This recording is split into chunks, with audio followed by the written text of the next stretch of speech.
Thanks for joining me again today.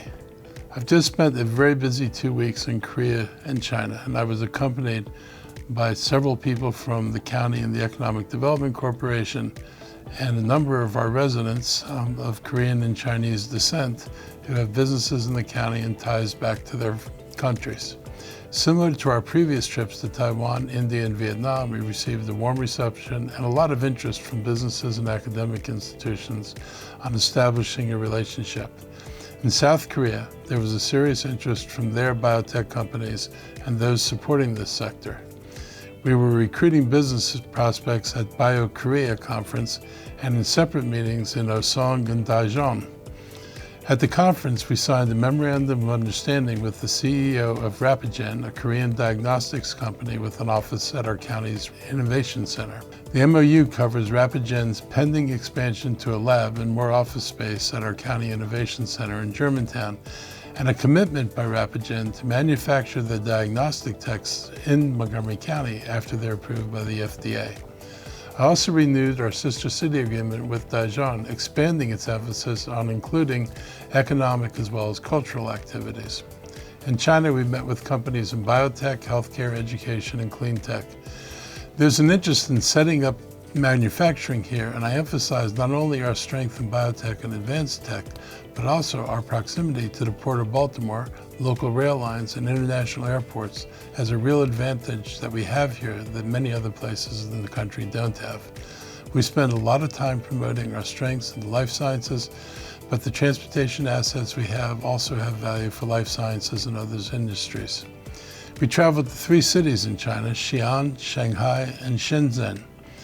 In the first 2, we renewed partnership agreements with an emphasis on trade as well as cultural and academic exchange.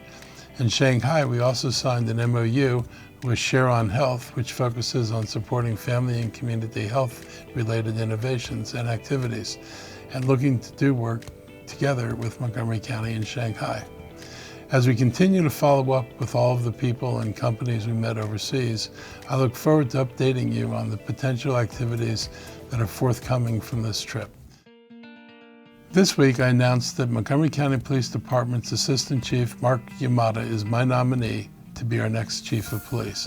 If confirmed by the County Council, Marc Yamada will be the first Japanese American to lead one of the nation's largest police departments. Marc embodies the qualities we need in our next Chief of Police. His career has been marked by dedication, courage, and an unwavering commitment to the safety and well-being of our community. He has demonstrated exceptional leadership and innovation in his various roles within the department. Marc has been a commander in Wheaton, a leader in community engagement efforts, and helped pave the way for a highly successful Drone as First Responder program, which has already improved our emergency response capabilities in downtown Silver Spring and Wheaton. Our budget expands the drone program to 2 other areas of Montgomery County as well, and we hope to have a couple of more spots later in the year. We expect today's police officers to foster community trust, and Marc will lead by example because he has shown by his actions that are rooted in transparency and accountability that he understands what we need to do. He understands that effective policing requires building stronger relationships with community members, listening to their concerns, and working together to find solutions. When I met with him, it was clear that Marc understands the urgency in addressing MCPD's top priorities, particularly our staffing shortages, as well as retention and recruitment efforts. He's also recognized that the need to be accessible while emphasizing accountability is crucial. We ask a lot of our officers, and he understands the vision and goals of our department. We've made major progress addressing issues within the department over the last 5 years. The ELE4E study brought about changes in training and expectations. And while it wasn't always smooth, change can be difficult to manage, we were able to move the needle and bring about better practices. Our police department is better equipped now to handle the modern challenges than it was 5 years ago. And that's because of the leadership of Chief Jones and his team have shown in implementing the report's recommendations. I did not have to look around the country for a replacement. In my opinion, there is not a department nationwide adapting change better than we are already doing it. You'd be hard put to find a large department serving a community similar to ours that has been as successful in adapting to the necessary changes that have resulted from a higher level of public scrutiny and raised expectations. I'm confident that under Marc's leadership, our police department will continue to evolve and improve, ensuring the safety and security of all of our residents. You can watch this week's announcement on the county's social media channels on Facebook, X, and YouTube. The nomination goes to the County Council for confirmation. They will interview him on June 11th. I'm optimistic that the process will move expeditiously and there will be a smooth transition as Chief Jones' tenure comes to an end. We will continue to update you on this process over the upcoming weeks. On Thursday, the County Council approved the FY25 budget. I want to thank them for their work. Our budget process was informed by residents and community groups, many of whom participated in our 10 public sessions over the last year on the budget. This budget includes additional funding for a variety of important initiatives, including expanding our successful drone program, sustaining and expanding our mobile crisis teams, workforce training at the correctional facility, and supporting the Great Seneca Transit Network, and supporting our tenants in Montgomery County. We are continuing our significant investment in economic development to support our incubators and the BioHub Maryland at Montgomery County. We're also continuing our work to address climate change, and while not all of my recommended items were funded, we're making progress. We also recognize the work of our nonprofits, and the work they do in this county is critical. The budget included a 3% inflationary adjustment to the amount they receive from the county. The schools are funded well above their funding from last year and more than 99% of their requested amount. However, we all knew that the schools are facing difficult challenges, and we will be working to try to help them meet their needs.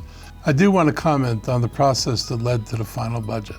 The council committees had multiple meetings and votes during those meetings to support a number of projects and programs that were then put on a reconciliation list. However, the final decisions were not made by public votes in a public council session.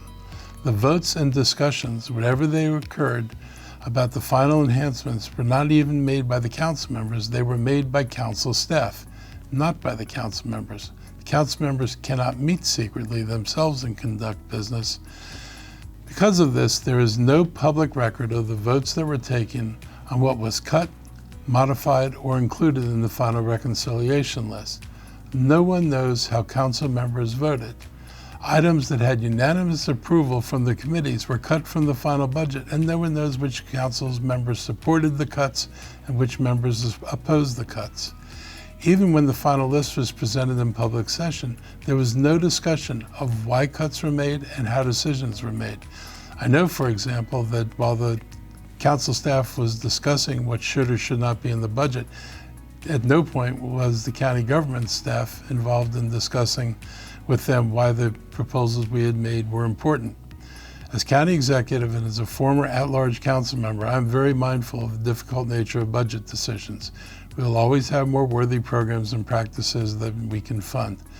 As at least one council member has noted in public session, these challenges are even more difficult given the council's decision last year to ask the school system to use one-time federal dollars to fund ongoing needs rather than increasing the taxes that would have provided ongoing funds for these critical programs. It would have taken about a penny and a half to fully fund the school budget last year. This is the largest factor in making this budget so difficult. The council chose not to raise the additional taxes. They told me they would not raise taxes to address the $33 million shortfall to fund the school budget this year, knowing that revenues would have to be found to pay for those positions that we created by using federal money, but we had no money attached to them this year. So instead of just funding the normal growth, that decision added $33 million to the shortfall. And since there was no willingness to raise taxes or use other funding that we'd identified, it threw the budget out of balance. As I've stated before, we have the lowest commercial tax rate in the region. If we can work together to modernize our tax system, we'll be better able to target our funding sources and have more resources. We had the opportunity to work together with the state legislature earlier this year to achieve progressivity in our income tax rate and better target our property tax rates through differential taxing. However, the Council declined to work with us to achieve these goals. If we had used a differential property tax method similar to Northern Virginia's approach, we would have raised more money from the commercial sector while still having a lower commercial tax rate than Virginia in order to fund critical congestion-relieving transportation projects. This approach would have allowed us to meet other needs without increasing the burden on the residents or without postponing our ability to address those needs. Again, the decision to make these final budget decisions in private, reversing public committee votes, erodes confidence in the process.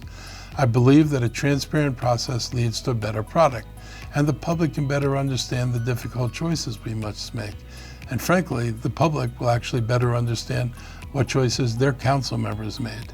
This secretive process masks the debate about what our priorities are within the limits of our budget. Some of these decisions embodied in today's vote will require us to return to the Council in the coming months to request that critically important needs be funded in a timely manner.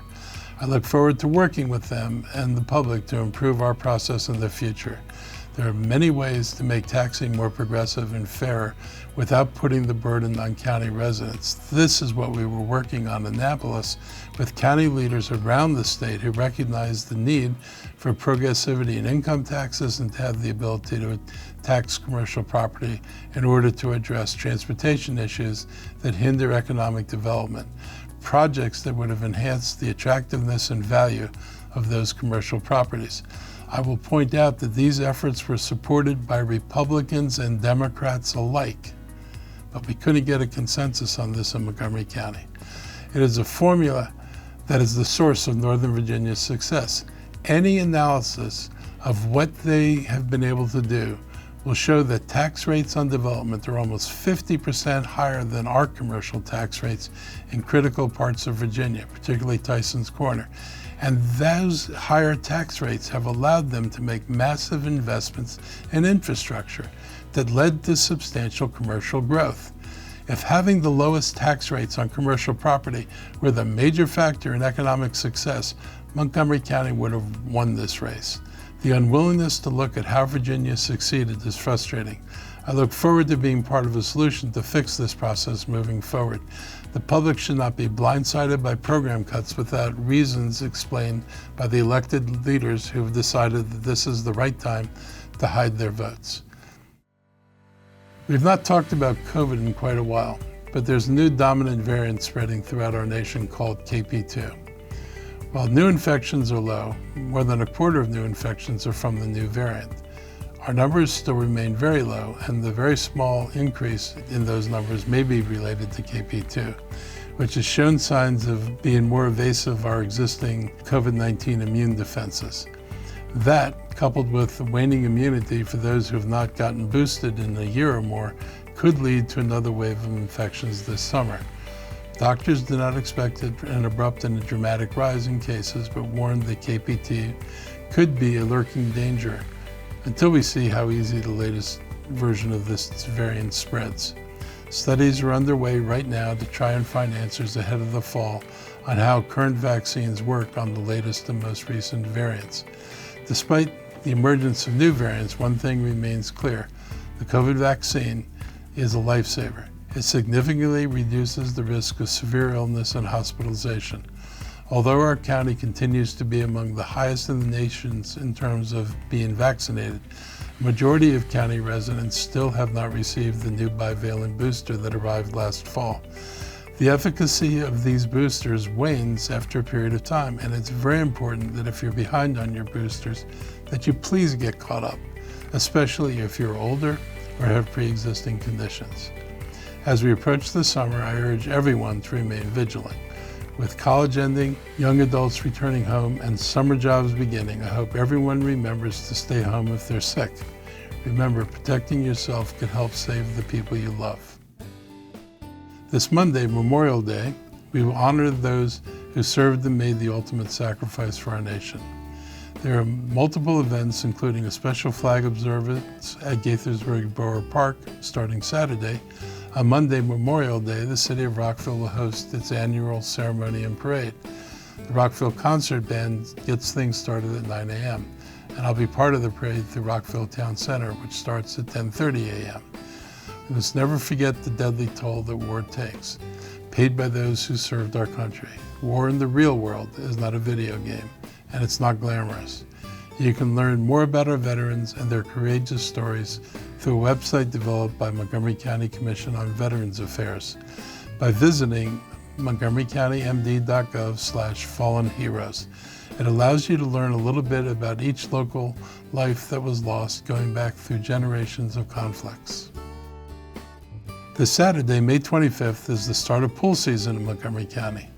The county's 7 outdoor pools provide relief from the heat and are a great place to meet neighbors, learn how to swim, and most importantly, have fun and exercise. Our recreation department has done a great job getting all 7 of our outdoor pools and staff ready for what they consider our preseason. Doors will open at noon on Saturday, but because school is still in session, hours will be limited until June 14th, when we will then switch to a summer schedule. You can get more information about hours and tickets on our website. So that's a wrap for today. I hope you have a great week, and I'll be back again next week.